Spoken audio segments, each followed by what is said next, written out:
Halo teman-teman semua, selamat datang di EduTech Lab Podcast. Kali ini dengan Putri di sini. Nah, pada kali ini kita kedatangan tamu, yaitu seorang mahasiswa, yang mana seorang mahasiswa yang aktif di beragam organisasi, dan juga seorang mahasiswa yang inspiratif dan kreatif. Nah, mari kita sambut Kak Rosi. Halo Kak Rosi. Halo. Oke, apa kabar nih Kak Rosi di sini? Alhamdulillah kabar aku baik. Kak Putri sendiri gimana kabarnya? Alhamdulillah kabar aku juga baik. Boleh dong ya perkenalan dulu biar para penonton tahu nih asalnya dari mana nih Rosi. Oke, kenalin nama aku Rosi Dewanti Maharani. Biasanya teman-teman manggil aku tuh kalau nggak Rosi, Oci. Nah, aku merupakan salah satu mahasiswi jurusan Kurikulum dan Teknologi Pendidikan tahun 2021 dan asal aku itu dari Bogor. Oke, jauh banget ya ternyata dari Bogor, tapi dekat dari rumahku. Oke, kamu kan jauh banget nih dari Bogor ya. Kenapa sih sampai akhirnya memilih untuk merantau jauh-jauh ke Semarang gitu? Ada nggak sih alasan spesifik kenapa sampai memilih jurusan teknologi pendidikan gitu loh? Oke, buat cerita awalnya itu ini sebenarnya agak terkejut juga sebenarnya aku untuk ingetnya. Jadi di kelas 10 waktu SMA itu guru fisika aku tuh nyuruh kita semua muridnya buat nulis kampus impian sama jurusan yang mau kita tuju gitu. Dan kertas itu dikumpulin dan akan dibuka ketika kita kelas 3, kelas 12. Nah, awalnya itu aku nulis Universitas Negeri Semarang dengan jurusannya itu sastra Inggris tadinya. Tapi mungkin rezekinya bukan di sana gitu kan. Jadi untuk universitasnya sendiri aku bisa sampai di sini gitu dengan tujuan doa kali ya dari tulisan itu kali ya sampai bisa masuk UNES dan nyampe ke teknologi pendidikan di sini. Tapi sejauh ini udah kurang lebih 2 tahun gak sih jadi mahasiswa teknologi pendidikan? Iya. Ya. Cukup bangga kan di jurusan kita ini? Kalau misalkan untuk masuknya sih bangga ya gitu, kayak aku bisa diterima di UNES di jurusan teknologi pendidikan. Cuman mungkin akunya yang belum cukup membanggakan untuk jurusan. Wah, keren banget. Merasa belum cukup membanggakan padahal ya kalau dilihat dari kontribusi mungkin sudah membanggakan ya. Apalagi aku dengar-dengar sih ya katanya ini kamu tuh salah satu wajah dari fakultas nih. Ya wajah kayak duta gitu lah ya. Bener gak sih kamu nih duta di fakultas? Kira-kira boleh di-sharing nggak tuh duta apa, kerjanya gimana, ngapain aja gitu? Oke, untuk itu mungkin betul gitu. Aku tahun kemarin itu ikut pemilihan dari Duta Fakultas Ilmu Pendidikan. Kebetulan juga aku juara di atribut ya. Jadi aku Duta Kepribadian FIP 2022. Wah, duta kepribadian dong. Berarti pribadinya bagus gak nih? Menurut kamu sendiri? Insya Allah. Insya Allah dong berpribadi bagus kan sebagai wajah dari fakultas. Apalagi duta kepribadian ya. Berarti kepribadian anak-anak FIP ini ditanggung sama kamu loh. Agak berat ya Kak? Ya gak apa-apa. Oke, selama kamu jadi duta, tugas-tugas apa sih yang udah pernah kamu lakuin, yang udah pernah kamu jalanin gitu, dan kamu merasa gak sih have fun atau enggak selama menjadi seorang duta fakultas gitu? Oke, mungkin kayak untuk kerjaan kita sendiri itu tuh lebih kayak kalau ada acara di FIP tentunya ya, misalkan ada seminar atau ada tamu-tamu undangan yang dari luar gitu, itu kita biasanya bertugas untuk menyambut mereka gitu. Ya sebenarnya kalau dibilang have fun, fun banget gitu, seru banget. Aku dapat pengalaman baru gitu, aku dapat cara manner yang baru gitu. Tapi mungkin ada beberapa hal yang cukup menyakitkan gitu, kayak pakai heels berjam-jam gitu kan, dan heelsnya itu cukup tinggi, terus naik turun tangga segala macam itu ya. Tapi kalau dinikmatin sih seru sih Kak. Pasti seru lah ya, pengalaman yang gak bisa kita dapat seumur hidup kemungkinan nanti ya. Iya bener kan banget. Gak tahu ya kita bakal merasakan hal itu lagi atau enggak di masa depan. Berarti selama kamu jadi duta tuh kamu ngerasa aku tuh seneng banget loh, aku bangga jadi duta gitu, atau kamu ngerasa kayak ini tuh pressure buat kamu, atau malah kayak aku nih duta aku bangga gitu? 50-50 sih kalau itu. Jadi kayak kalau kita mikirin pressure-nya doang gitu, kayak tanggungannya doang, itu tuh kita bakalan stuck gitu kan, kayak aduh gimana nih, ntar mau gini takut salah, mau gitu takut salah gitu kan. Jadi kita nggak ada kesempatan untuk growing lagi. Kalau misalkan berbuat salah itu ya nggak apa-apa, wajar gitu kan. Jadi gimana pun aku kerja di duta fakultas ini, ya aku nikmatin aja sih. Keren sih. Yang penting kita harus mencoba dan maju ya. Iya. Urusan gagal atau enggak itu belakangan lah ya. Yang penting mencoba, intinya gitu ya, Iya, Ci. iya. Oh, Ci keren banget sih emang. Terima kasih. Selain jadi duta ya, semasa kuliah yang udah kurang lebih 2 tahun ini tuh kamu ada pengalaman-pengalaman apa aja nih? Selain mungkin pengalaman internal atau eksternal kampus gitu, kayak apa aja yang membuat kamu tuh ngerasa kayak, oh kuliah tuh seseru ini gitu, dengan aku bisa ikut ini gitu. Kan program banyak tuh ya. Oke, mungkin aku boleh cerita dari lulus SMA kali ya, atau dari masa itu? Boleh, dari kamu kecil pun boleh. Tapi kelamaan nanti podcastnya Nanti 2 jam, panjangan. ya. Iya. Oke, mungkin dari zaman sekolah tuh aku kayak di rumah kan aku nggak ada temen ya, maksudnya kayak ya udah sendirian, paling belajar gitu. Nah, jadi waktu sekolah gitu, aku nemu organisasi, aku nemu ekstrakurikuler, aku tuh selalu ikut. Kayak daripada bosen di rumah sendirian, ya udah aku ikut di luar gitu kan. Nah itu tuh keterusan sampai sekarang gitu. Waktu sebenarnya tuh dari SMP itu tuh aku udah disuruh ngajar sama guru SD ku gitu. Ngajar salah satu ekstrakurikuler di SD. Nah, dari situ mungkin kayak ada sesuatu yang aku punya gitu yang emang seharusnya dikembangkan gitu kan. Makanya setelah itu aku ikut macam-macam organisasi, aku ikut ngajar les SD, ngajar TK gitu. Dan membawa aku ya ke teknologi pendidikan ini akhirnya gitu. Karena nggak cuman anak-anak normal biasa aja yang pernah aku pegang, kayak anak-anak berkebutuhan khusus pun aku pernah coba ikut ngajar gitu. Dan itu tuh bener-bener yang wah, kayak ngajar tuh nggak cuman kita nyari duit gitu, tapi apa ya, untuk anak-anak yang spesial kayak gitu kan kita bantu pegang, ngebimbing ke toilet aja gitu minimal. Itu tuh pahalanya udah yang gede banget gitu kan. Dan di situ tuh aku kayak yang ya seneng banget sih bisa Berarti berkecimpung memang di situ. ini ya, kamu tuh udah merasa udah pernah mengajar sebelumnya, jadi kayak bisa nih aku tekunin skill mengajarku gitu dengan masuk ke jurusan pendidikan. Berarti kayak ini tuh nggak salah jurusan lah ya buat kamu. Enggak sih. Enggak lah. Pengalaman dari megang-megang anak-anak ABK dan megang-megang siswa yang mana beragam ya sifat-sifatnya, karakternya, kayak kamu tuh ngerasa nggak sih selama kuliah ini kayak ada beberapa akhirnya kamu belajar, oh ternyata setiap gaya belajar orang itu berbeda, atau setiap karakter orang itu berbeda, terus kamu merasa kayak dulu waktu kamu mengajar itu aku udah menerapkan materi ini dalam kuliah, atau dari perkuliahan ini tuh mirip dengan apa yang aku pelajari dulu. Kamu pernah nggak merasa kayak gitu? Pernah. Kebetulan kan di semester kemarin atau semester 2 gitu kan ada materi teori belajar kan ya. Iya. Nah, mungkin dulu tuh aku ngajar tanpa tahu teorinya gitu. Jadi kayak aku praktek gitu. Kayak oh anak kayak gini, aku harus kayak gini gitu. Dan sebagainya gitu. Nah, ketika aku dapat mata kuliah teori belajar itu gitu, aku kayak yang oh ternyata ini loh yang pernah aku praktekin gitu. Jadi ya sekarang tuh lebih tahu teoritisnya sih dibanding praktisnya gitu. Tapi kan dari teoritisnya untuk mempraktekkan udah paham lah ya caranya dan gimananya. Tapi jujur ya aku juga suka sama mata kuliah teori belajar, kayak kita belajar tentang psikologi anak, terus tentang kayak sifat-sifat dan gaya belajar orang yang berbeda gitu kan. Apalagi kita mengenal tokoh-tokoh dari psikolog ya kan. Iya. Ngerasa bangga gak sih masuk jurusan ini tuh?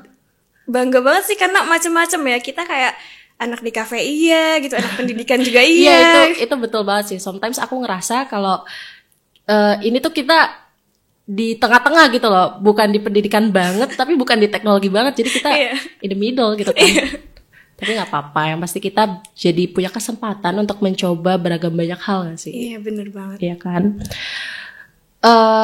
Selama kuliah nih kira-kira ya, selain mata kuliah teori belajar, atau mungkin ada gak sih hal-hal yang membuat kamu ngerasa kayak kuliah di TP tuh seru banget gitu loh. aku belajar ini, belajar itu, kayak hal-hal yang mungkin belum kamu kenal atau belum pernah kamu pelajari di luar. Mungkin juga dari segi organisasi, kayak aku pernah denger katanya kamu nih anggota Hima ya, sekarang katanya jadi kepala departemen. Iya betul Kak. Divisi apa kalau boleh tahu? Aku di Departemen Komunikasi dan Informasi. Kominfo ya? Iya. Oh, keren banget. Berarti tingkat kreativitasnya juga tinggi ya? Sebenarnya Karena sih Kominfo kan gak semudah itu gitu loh. Kalau menurut aku ya, pressure-nya dapet, Iya, stress-nya dapet gitu. jadi sebenarnya kalau dibilang tingkat kreativitasku atau skill desainku tuh yang bagus banget, itu menurut aku masih di bawah banget gitu, masih lower the standard banget gitu. Tapi mungkin karena emang gimana ya bilangnya, nggak ada orang lagi mungkin ya. Jadi Terpaksa. Lebih kayak yaudah deh, aku aja nggak apa-apa gitu. enggak juga sih Kak gitu. Oh, kayak aku yang kayak aku sebenarnya tadinya tuh emang nggak mau lanjut kan gitu, tapi karena emang teman-teman yang lain nggak ada yang mau dan bisa juga gitu untuk megang di tahun ini, jadi ya aku dipercayain sama teman-teman buat pegang Kominfo di tahun ini. Selain Hima, kamu tuh masuk organisasi apa lagi? Tadi katanya banyak kan tuh ikut-ikut yang di kampus atau di luar kampus tuh apa aja kira-kira? Kalau yang di dalam kampus kebetulan aku megang BSO juga, BSO Tapkustik. Oh iya, keren banget. Bisa nyanyi dong kalau gitu. Dikit deh, nggak bagus-bagus banget tapi suaraku sih Kak. Di Tapkustik kamu pegang divisi apa? Kebetulan aku manajernya. Oh, kalau manajer itu tugasnya ngapain ya kira-kira? Lebih ke kayak kita kan suka dapat undangan juga kan, kayak untuk ngisi acara gitu. Nah dari undangan itu kayak aku yang terima gitu, terus aku yang bikin jadwal. Selain jadwal tampil di acara tersebut, aku bikin jadwal latihan juga gitu. Aku juga kayak lebih ke controlling anak-anak sih, kayak gimana ya, aku tuh nggak ngerti ya, kadang anak-anak yang di Tapkustik kan udah gede-gede ya, maksudnya sama-sama mahasiswa juga gitu kan. Cuman nggak tahu kenapa gitu, mereka tuh ya emang lebih senangnya disuruh-suruh aja gitu, kayak diperintahin. Inisiatifnya kurang gitu ya. Oh, ini ada sesi curhat juga ya guys, nggak apa-apa.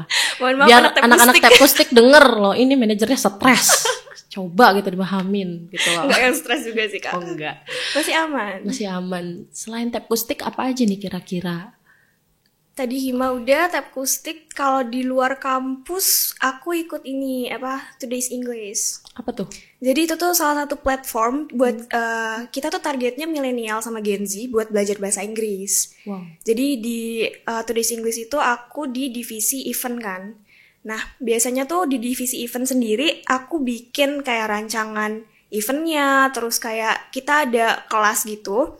Nah kelasnya itu ada 2 bagian, untuk kelas beginner sama intermediate. Nah biasanya di kelas itu kan ada moderatornya juga kan, buat kayak ngebimbing pembelajaran di situ.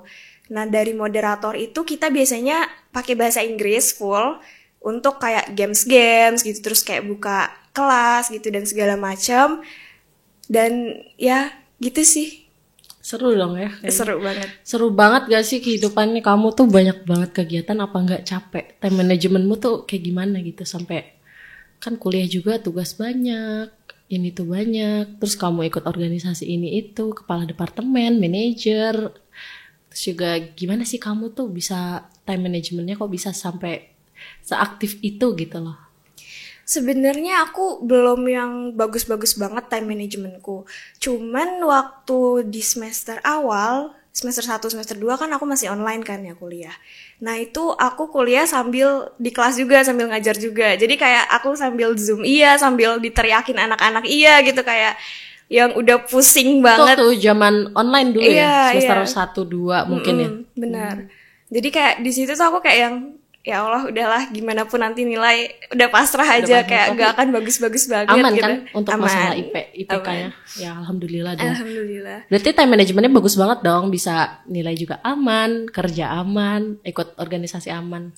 Ya justru dari situ kayak dari diteriakin itu gitu, kayak aku mikir kayak ada yang harus aku prioritasin dulu gitu. Jadi kalau kelas mungkin kayak aku bisa minta materi ke teman-teman gitu, mungkin itu pun kan kewajibanku kan sebagai mahasiswa gitu. Tapi ya karena ada anak-anak gitu yang harus aku pegang, yang apa ya, istilahnya mereka tuh belajar itu tuh sampai ke jenjang-jenjang berikutnya kepake gitu. Jadi ya aku mikirnya kayak anak-anak dulu deh gitu. Baru nanti aku bisa minta materi ke teman-teman gitu. Kalau misalkan ada ujian apapun baru aku kerjain semaksimal mungkin gitu. Dan dari situ kayak aku baru tahu tuh kalau misalkan ada yang namanya priority plan. Nah, sejak aku tahu itu baru deh aku terapin di kehidupan aku. Tapi memang benar sih, priority plan itu emang penting sih. Kalau aku juga jujur aku nerapin itu karena dulu juga aku pernah ikut organisasi, dan yang pastinya kita harus bisa milih dong hal apa yang jadi prioritas buat kita gitu kan. Gak bisa segala hal tuh digabung jadi satu. Yang ada kita kewalahan, stres, capek juga ya. Nggak fisik, nggak mental, capek. Iya bener banget. Daripada kita mati muda, lebih baik dipilih yang mana jadi prioritas buat kita. Ya nggak? Selama kuliah nih pernah nggak nih deket-deket sama temen atau ada apa gitu yang seru kayak di perkuliahan, di kelas, di rombel gitu? Deket-deket sama temen, kalau deket sama temen ya pastilah Kak. Kan kita kuliah temenan tuh kan gak 1-2 orang doang kan. Ya jadi banyak sih temen deket. Temen deketnya banyak. Terus kira-kira have fun gak sih di selama kuliah nih, kayak aku nih ngerasa gimana ya, perkuliahannya tuh seru gitu. Fun banget sih. Jadi karena kan dari lingkungan juga kan ngaruh kan ya Kak. Aku sendiri jujur dari awal itu aku bener-bener picky untuk milih temen. Jadi kayak aku mungkin kenal semua orang, tapi buat yang jadi temen aku tuh cuma beberapa. Iya gitu. Jadi aku lebih tahu diriku sendiri nyamannya kayak gimana, aku bisa having fun-nya kayak gimana gitu. Seandainya ada orang yang emang nggak cocok sama aku nggak ngedeketin dia untuk jadi temanku gitu. Jadi istilahnya ya aku menghindari hal-hal yang tidak aku inginkan gitu. Ya intinya kamu seperti menyelamatkan dirimu sendiri gitu. Iya benar. Ya sebenarnya itu kalau untuk orang awam ya terdengarnya egois sih, but terserah kita ya. Ya nggak sih kayak gitu. Oke, nih. Aku denger tadi tuh kamu asalnya dari Bandung sih, Bogor. Iya, Bogor kan Jawa Barat. Bisa nggak bahasa Sunda? Bisa dikit sih Kak. Oh iya, bisa. Coba dong bahasa Sunda. Kumaha damang eta? Alhamdulillah saya. Kumaha damang? Alhamdulillah. Aku juga kan bisa sedikit ya, nggak banyak banget gitu. Kamu kan berasal dari bumi Pasundan, ya Jawa Barat kan disebutnya gitu ya. Pindah ke Jawa Tengah tuh culture shock nggak kira-kira? Untuk beberapa hal ada yang aku kaget banget. Kayak Batagor dan Somai itu aku kaget banget. Iya, Batagor it's totally different. Aku merasa kok Batagor nggak ada bakso tahunya. Ini Batagor apa-apa cuma bumbu kacang doang. Iya bener banget sumpah, kaget banget. Sampai Somai pun itu apa ya, kayak somainya digoreng gitu nggak sih? Iya. Ya itu aku kaget sih. Kamu merasa sebagai orang Sunda kamu merasa menyedihkan gak? Kayak aku lebih mikir kayak ini apa gitu. Mereka kehilangan jati dirinya gak sih? Iya. Bener banget. Jadi kamu orang Sunda ya berarti ya? Iya hitungannya. Ada gak sih culture shock yang kayak oh ternyata kalau di sini tuh harus seperti ini, oh ternyata kalau di sini tuh harus begini gitu, berbeda dengan daerah asalmu gitu. Kita kan sebagai anak-anak rantau jauh ya, yang kalau pulang butuh waktu minimal 5 jam untuk pulang, ya kan? Bener banget. Ada gak sih? Sebenarnya kalau untuk dari kayak sikap atau tata cara gitu sih sebenarnya nggak ada masalah sih buat aku. Jadi kayak kan kita tuh selalu diajarin gitu ya, di mana bumi dipijak di situ langit dijunjung gitu. Yeah. Jadi nggak ada yang kaget sih kayak emang seharusnya kayak gitu. Kalau misalnya emang ada attitude aku yang kurang gitu, atau ada harus ngapain itu ya nggak kaget sih. Nggak kaget ya. Jujur ya, dulu waktu zaman aku maba sekitar 3 tahun yang lalu mungkin ya, aku tuh banyak banget culture shock gitu. Pertama dari segi bahasa sih. Kamu tuh ada keluarga atau nggak di daerah Jawa Tengah gitu? Kebetulan sebenarnya mbahku itu orang Jogja. Oh, jadi masih paham lah ya bahasa Jawa gitu. Aku tuh nggak paham apa-apa di sini. Waktu datang bener-bener, wah, aku seperti turis. Ya. Jadi kayak culture shock banget waktu di sini, terutama di bahasa sama makanan ya. Di sini manis kan. Iya, bener banget. Di sana sedangkan daerah Jabodetabek itu makanannya banyak yang pedes. Pedes gurih. Dan aku ingat banget waktu zaman maba dulu pernah beli makanan dan aku bilang, "Bu, aku mau pedes," gitu.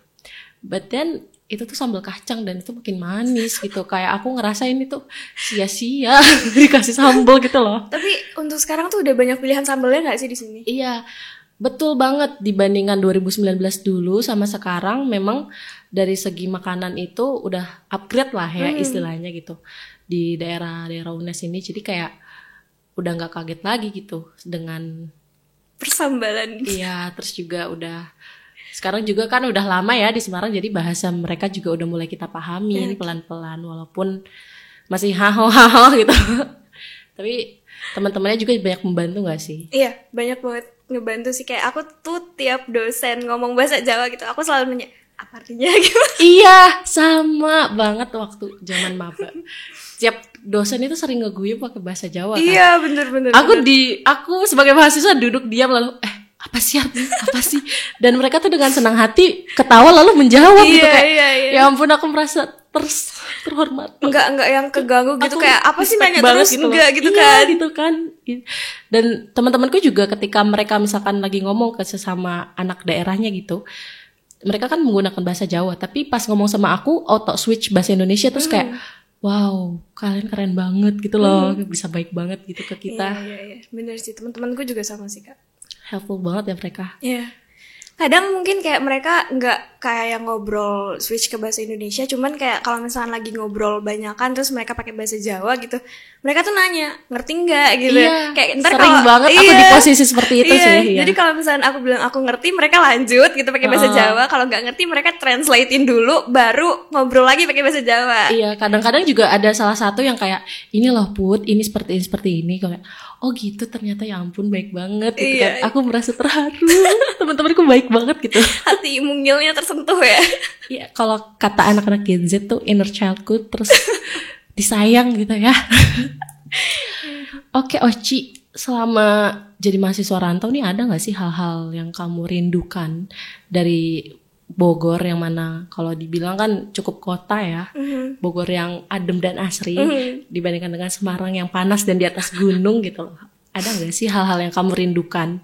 Kayak aku kangen batagor khas Bogor atau apa gitu. Lebih ke kangen adekku sih, karena adekku masih kecil. Jadi kayak yang setiap pagi tuh aku digangguin, dibangunin gitu, kayak bangun-bangun tuh dia udah di atas badanku, ngereok segala macem gitu kan. Jadi di sini tuh kayak bangun-bangun kosong gitu, kayak sepi. Jadi hampa gitu ya. Apa mau ditemenin sama aku gitu loh. Kan kalau kita kan boleh gitu.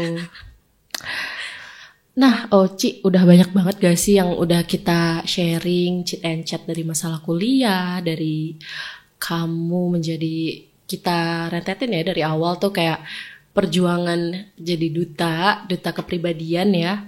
Terus juga tentang pengalaman kamu mengajar dan juga di comparing sama perkuliahan di jurusan kita, jurusan teknologi pendidikan, yang mana kamu ngerasa kayak aku nih bangga masuk sini dan belum bisa membanggakan kampus gitu. Sometimes kamu pasti bisa kok membanggakan. Mungkin dari udah panjang lebarnya chit and chat kita, ada gak sih kayak closing statement yang mungkin mau kamu sampaikan ke teman-teman semua gitu? Oke, mungkin kalau dari aku sendiri kayak dengan apa yang udah aku lakuin gitu, dengan pengalaman-pengalaman yang udah pernah aku lakuin, aku mungkin cuma pengen sharing kalau pengalaman itu bukan kita cari tapi kita ciptakan sendiri gitu. Jadi apapun yang kita lakuin gitu, dan ketika itu sudah menjadi pengalaman di mana kita mempelajari hal tersebut, itu baru bisa disebut pengalaman. Jadi kayak kalau kita cuman mengikuti A, B, C tanpa kita tahu nilainya, ya itu cuman sekedar mengikuti kegiatan aja gitu, bukan pengalaman. Jadi ya kalau bisa setiap kita mengikuti suatu hal ya kita cari nilainya apa yang bagus dan kita evaluasi apa yang kurang gitu. Terus untuk menjalani kehidupan gitu, karena kan gak selalu enak terus kan hidup tuh kan, kadang kayak sulit banget mungkin berasanya gitu. Itu lebih ke inget aja sih kalau kita tuh hidup di dunia bukan di surga. Itu aja sih. Iya, bagus banget untuk closing statement dari Rosi Dewanti Maharani ya, Iya. mahasiswa jurusan Kurikulum Teknologi Pendidikan, angkatan 2021, seorang duta kepribadian FIP tahun 2022 ya. Ya, mungkin podcast pada hari ini sampai di sini. Sampai jumpa di lain kesempatan.